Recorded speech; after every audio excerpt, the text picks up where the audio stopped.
Müjnutlar Khorasan şüphayları. Ağrı Pakistan'da da geliyor, Afganistan'ın içinde de bak.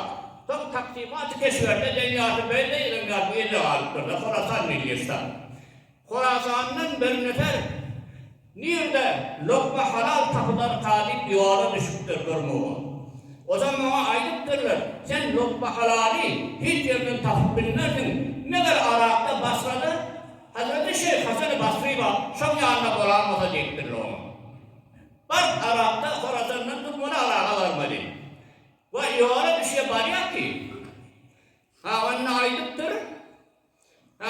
Öz hazretini beyan ediptir de ahval kursi selamu aleyküm. Onun Şeyh Hasan-ı Basri ayıptır. Men bir fakir adam deyiptir.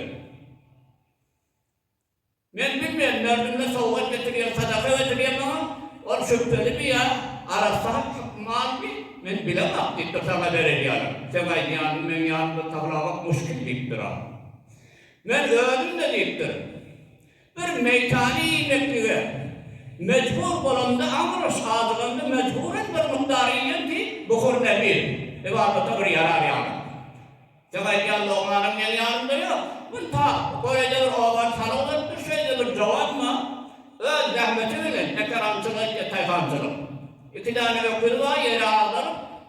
Belki de lezzetli oyunun biri şöyle oluyor. Şöyle yanına kolanmasa diktir. Hazreti Şeyh Hasan-ı Basri o mahval ettir yankıydı. Khorasaniliğini. Bir son adres veren varıp ona Selamun aleyküm öz hazretinden haber veriptir. Ben aşımdan tür geldim deyiptir. Da şeyhli sen yağmaya verdin. Taşlar geliyen deyiptir. Onu o nâme deyiptir. Övvelen olsan bağıt deyiptir. Velimin ta bir üç gün mâri yer sürüp yerken ökünü birini sürüşüp heyvanları kevaplı davadaydı aradığında. Adamlarda da uğrayan bunu bizim dava ismi diyor. İki öküz sürüşüp hem sağ ayağın yerine girdi, on yerinin toprağı, tatlığı öküzün toyluğuna yavaştı. Geldiğinden yerime şu töre adamdırdı, ben yandırdı yok deyiptir. Ömracık benim uzun bağıt deyiptir onu. Subhanallah. Ve çok çuvalar buratta. Onun takvası bunun haber veriyordu.